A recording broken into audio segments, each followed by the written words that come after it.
మానసిక మరి ఒత్తిడిలో ఉన్నాం.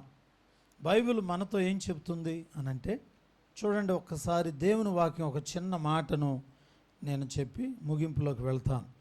1 పేతురు పత్రిక 1వ అధ్యాయము 6వ వచనం ఇలా ఉన్నది. 1 పేతురు పత్రిక, అందరూ బైబిల్ తెరవనిండమ్మా. 1 పేతురు పత్రిక 1వ అధ్యాయము 6వ వచనంలో ఇలా ఉన్నది. ఏమనుందమ్మా? ఇందువలన మీరు మిక్కిలి ఆనందించుచున్నారు కానీ అవసరమునను బట్టి నానా విధములైన శోధనల చేత ప్రస్తుతమున కొంచెము కాలము మీకు దుఃఖము కలుగుచున్నది. నాతో చెప్పండి బిడ్డలారా, చాలా విలువైన మాట, చాలా ఖరీదైన మాట మనకు మరి ఇక్కడ రాయబడింది. ప్రియులారా, అవసరమును బట్టి నానా విధములైన శోధనల చేత ప్రస్తుతము కొంచెము కాలము మీకు దుఃఖము కలుగుచున్నది. హల్లెలూయా. బిడ్డలారా, కొద్ది కాలం మనకు శ్రమలు, కొద్ది కాలం దుఃఖం కలుగుతుంది. ఎందుకంటే కొంచెం ఎక్కడ చూసినా దుఃఖకరమైన వార్తలు వింటున్నాం. ఆర్థికంగాను, అనారోగ్యపరంగాను, లేక వ్యక్తిగత జీవితాల్లో తెలియనటువంటి భయాందోళన, కొద్ది కాలము దుఃఖము కలుగుతున్నది. బిడ్డలారా, మరి మన యొక్క ప్రియమైనటువంటి కుమారుడు డేవిడ్ను కోల్పోయినప్పుడు ఎంతో దుఃఖం కలుగుతుంది. మంచి కుమారుని కోల్పోయాం. ప్రతిరోజు నాకు గుర్తొస్తున్నారు. ఎందుకంటే ఈ టేబుల్ దగ్గరికి వచ్చి కూర్చుని చూసినప్పుడల్లా ఆయన గుర్తుకు వస్తూ ఉన్నాడు. బిడ్డను కోల్పోయాం. ఆయన్ని బ్రతికించడానికి వాళ్ళ అక్కగారు, బావగారు శాయశక్తులా కృషి చేశారు. మన రాజుగారు మరి ఆ అక్క ఏడుస్తున్నప్పుడు ఇలాంటి అక్క నాకు కూడా ఉంటే బాగుంటుంది కదా, మనం చనిపోయినప్పుడు ఎవరు ఏడుస్తారని ఆ వేదన. అలాంటి ఆ ప్రియులారా సహోదరమైనటువంటి భావన, లేక అలాంటి మంచి మనసు మనందరికి ఉండాలి. తోబుట్టువులను ప్రేమించండి. బిడ్డలారా, మీలో ఎవరైనా తోబుట్టువులతో మాట్లాడకపోతే పరలోకం ఎలా వెళతాం? మనం ఎలా వెళ్తాం? దివారాత్రులు బిడ్డ ఏడుస్తూ ఉంటే నిజమే ప్రియులారా, ఆడపిల్ల ఉండాలి ప్రతి ఇంటికి. మగవాళ్ళు మామూలుగా లోపల వేదన చెందుతూ ఉంటారు. కానీ ఆడవాళ్ళు చూడండి, ఎంతో దుఃఖం, ఎంతో వేదన. కనుక కొద్ది కాలము మనకు దుఃఖము కలుగుచున్నది. ఇక్కడ కూర్చున్న మనందరం కూడా బిడ్డలారా, ఎవరైనా ఒకవేళ దుఃఖంలో ఉంటే, ఏదో తెలియని పరిస్థితుల వల్ల ఒకవేళ వేదనలో ఉంటే, బైబిల్ మనకు చెబుతుంది కొద్ది కాలమే. ఎంతకాలం? కొద్ది కాలం తట్టుకోండి. ఆ తరువాత దేవుడు మనకు మిక్కిలి సంతోషాన్ని ఇవ్వబోతున్నాడు. బిడ్డలారా, దేవునికి స్తోత్రం చెబుదాం. మిక్కిలి సంతోషాన్ని ఇవ్వబోతున్నాడు. ప్రియులారా, మనం దేనికోసం నియమించబడ్డామనంటే చాలామంది అనుకుంటారు ఆశీర్వాదం కోసం అని అనుకుంటున్నారు. అసలు మనం నియమించబడ్డామంటండి దేనికోసం తెలుసా? 1 తెస్సలోనికీయులకు రాసిన పత్రిక 3వ అధ్యాయము 3వ వచనాన్ని చదువుకుందాం. మనం దేనికోసం అపాయింట్మెంట్ చేయబడ్డాం? అసలు దేనికోసం ఈ లోకంలో క్రైస్తవులుగా మనం నిలబడ్డామో తెలుసా అండి? ఒకసారి చూడండి అమ్మా, అందరూ విలువైన మాట. 1 తెస్సలోనికీయులకు రాసిన పత్రిక 3వ అధ్యాయము 3వ వచనం. అమ్మా అందరూ బైబిల్ తెరిచి చూడండి నాన్న. 1 తెస్సలోని 3వ అధ్యాయము 3వ వచనం. ఏంటమ్మా? ఈ శ్రమల వలన, నేను ఇందాక చెప్పాను కదా, ఈ శ్రమల వలన ఎవడునూ కదిలింపబడకుండునట్లును, మిమ్మలను స్థిరపరచుటకును, మీ విశ్వాస విషయమై మిమ్మలను హెచ్చరించుటకును, తన సహోదరుడును క్రీస్తు సువార్త విషయంలో దేవుని పరిచారకుడునైనా ఉన్నప్పుడు మనకు శ్రమలు అనుభవించవలసి ఉన్నదని మీతో ముందుగానే చెప్పితిని కదా. అలాగే జరిగినది మీకును తెలియను. అట్టి శ్రమలను అనుభవించటానికి మనము గట్టిగా స్తోత్రం చెప్పాలి. మనం దేనికోసం నియమించబడ్డాం? ఆన్సర్ చెప్పండి. శ్రమలు అనుభవించుటకు మనం. చాలా మంది ఆశీర్వాదాలంటే చేతులెత్తుతారు, వర్ధిల్లాలంటే చేతులెత్తుతారు. కానీ నిజమైన మాట ఏంటో తెలుసా? మనం దేనికోసం నియమించబడ్డాం? శ్రమలు అనుభవించడానికి నియమించబడ్డాం. ఎందుకయ్యా మా మీద అంత కక్ష అనుకుంటున్నారేమో. శ్రమలు ఉండటం వలన విశ్వాసం అభివృద్ధి చెందిద్ది. శ్రమలు ఉండటం వలన మన యొక్క ఆత్మీయ క్షేమాభివృద్ధి కలుగుతుంది. శ్రమ ఉండటం వలన మనం ఎక్కువగా ప్రార్థన చేయగలుగుతున్నాం. నిన్న నా స్టేటస్లో మీరు చూసుంటారు. ఒక ఆయన మరి చక్కని వీడియో, షార్ట్ వీడియో మనకు రోజు పంపించేటటువంటి సహోదరుడు ఒక మంచి షార్ట్ ఒకటి చేసి స్టేటస్లో పెట్టాడు. నేను దాన్ని మన గ్రూపులో కూడా పెట్టాను. మీ అందరి యొక్క స్టేటస్ల్లో మీరు పెట్టవలసినటువంటి వారై ఉన్నారు. కానీ మీరేంటంటే ఎవరో చర్చి వాళ్ళు తీసుకొచ్చి పెడతా ఉంటారు.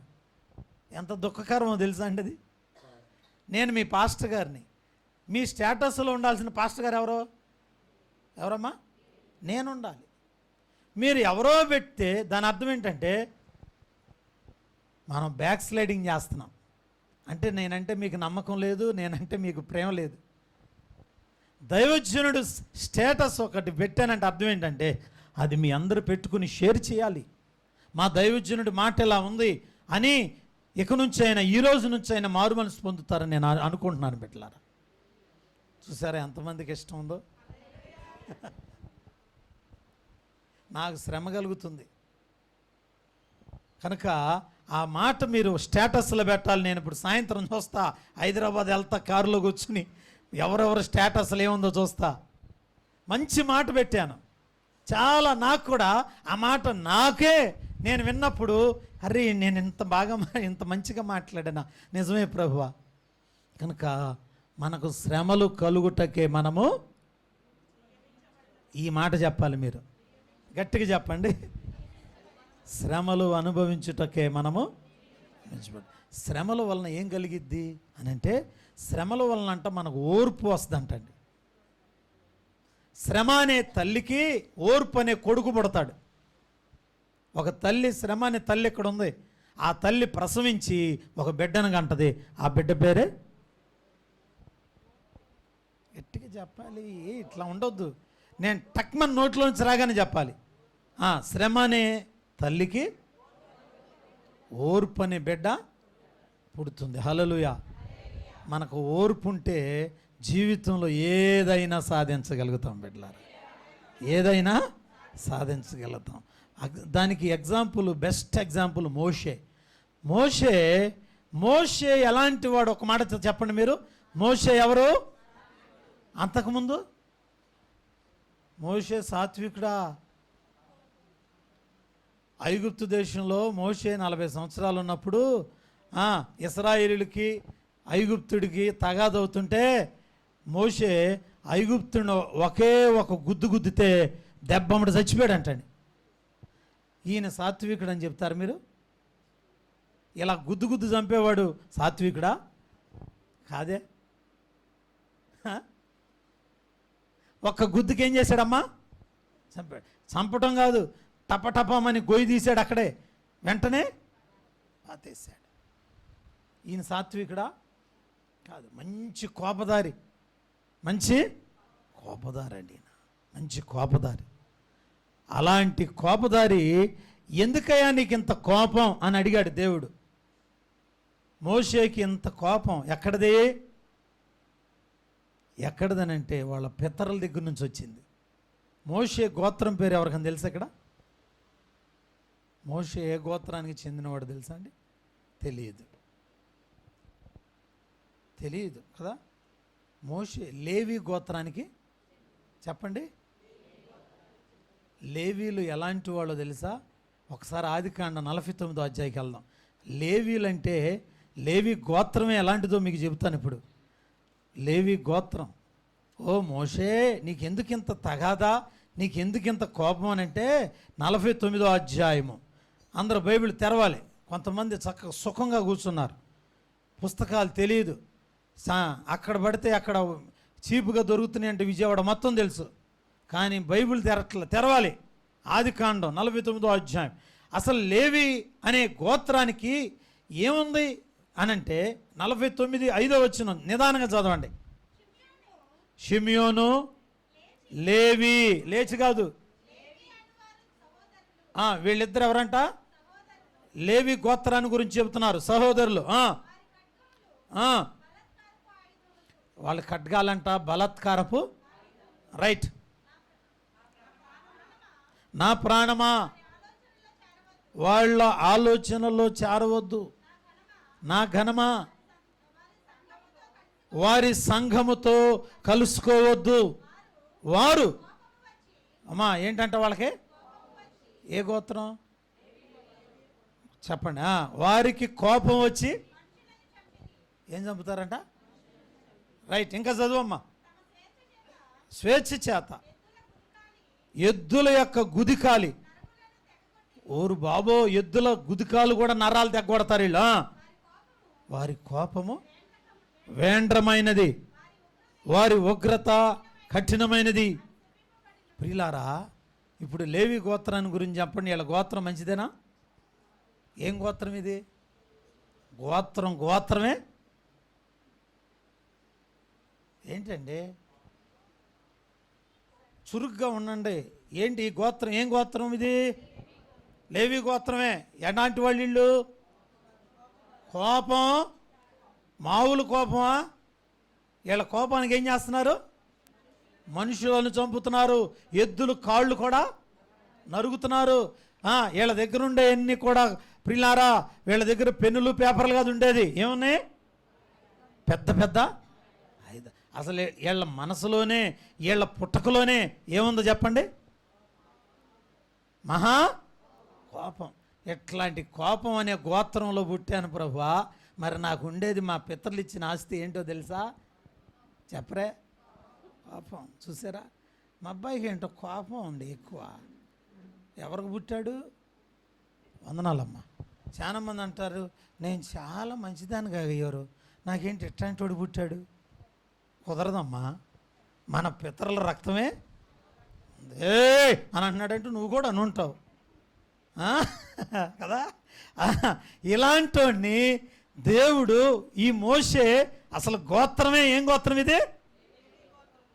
లేవి గోత్రం.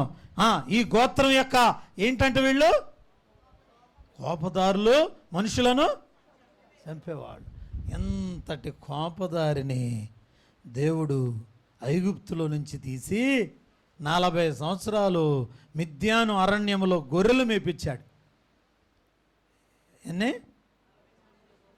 మామగారు గొర్రెలు మేపేటప్పుడు ఆ గొర్రెల దగ్గర తన కోపమంతయు చెప్పండి ఉందా? ప్రభువుకు తెలుసు. అరే నువ్వు ఇదే కోపంతో కనుక ఇశ్రాయేలు నడిపిస్తే ఎవడన్నా కాస్త కొంచెం రే మోషే అని అంటే నువ్వేం చేస్తావు? అందుకనే ట్రైనింగ్ ఏంటో తెలుసా? 40 సంవత్సరాలు మిద్యాను అరణ్యంలో మనోడిని ఏం మేపించాడు? మేపిస్తూ ఏమి నేర్పాడంటే, అది చెప్పరేంటమ్మా, చెప్పండి. నీకు కూడా ఎంత కోపం ఎందుకమ్మా? ఏంటి గట్టిగా చెప్పాలి. పాస్టర్లు గారు పాపం చచ్చిపోతున్నారు మీ గురించి. ఏమి నేర్చుకున్నాడు? సాత్వికము నేర్చుకున్నాడు. చివరాఖరికి చనిపోయేటప్పుడు దేవుడు అంటున్నాడు, మోషే భూమి మీద ఉన్న మనుషులందరికంటే స్టార్టింగ్ మర్డర్లు చేసేవాడు, దొరికినట్టు. ప్రభులోకి వచ్చిన తర్వాత ఏమైపోయాడమ్మా? అయిపోయాడు. గట్టిగా స్తోత్రాలు చెప్పాలి. అందుకనే శ్రమలు దేని కొరకు అని అంటే మనలను మార్చడానికి. ఏం మార్చడానికి? ఓర్పులోకి మార్చడానికి. ఒక మాట చెప్పి ఎట్లాంటి 3 ఉన్నాయి ఇంకా. కనుక బిడ్డలారా, శ్రమలు కలుగుతున్నాయి ఎందుకంటే మనకు ఏమి నేర్పించడానికి? ఓర్పు నేర్పించడానికి. ఓర్పు చెప్పండి గట్టిగా, గుండె మీద చేసుకుని చెప్పండి. ఏం చేస్తున్నాడు? నాకు శ్రమ కలుగుట, నాతో చెప్పండి, మేలు. నేను ఓర్పు నేర్చుకున్నటకు నాకు శ్రమ కలుగుట మంచిది. స్తోత్రం చెబుదాం. కనుక శ్రమ వలన సిరులు వస్తాయి, శ్రమ వలన ఆశీర్వాదం వస్తుంది.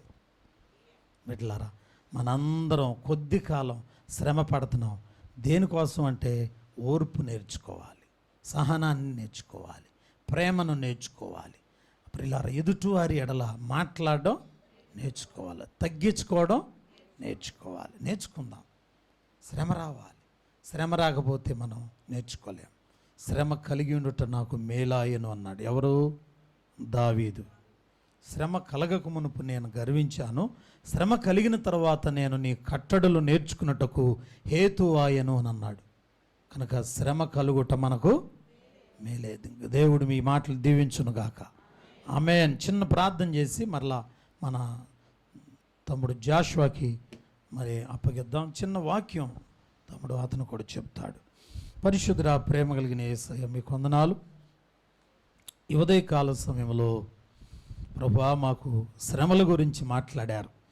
పేతురు అంటున్నారు, ఇదిగో కొద్ది కాలమే శ్రమలు, కొద్ది కాలమే మనకు దుఃఖము, మనకు శోధనలు. ఈ యొక్క కొద్ది దినములు మనకు శ్రమ కలుగును. శ్రమ ఓర్పును కలిగిస్తూ ఉంది. ఓర్పు నాయన పరీక్షలో నుండి గొప్ప బహుమానం పొందగలుగుతాం. సహాయం చేయండి. ఈరోజు అందించిన చిన్న సందేశాన్ని మా వినికిడిలో దీవించమని ప్రభువా, మరలా నీ కుమారుడు జాషువా మాట్లాడుతుండగా బిడ్డకు మీరు తోడుగా ఉండమని యేసుక్రీస్తు నామమున అడుగుచున్నాను తండ్రి. ఆమేన్. గాడ్ బ్లెస్ యూ అమ్మ. అందరికి వందనాలు. వాక్యం చెప్పకుండా ఉండలేకపోయాను, ఎందుకంటే ఒక 10 నిమిషాలని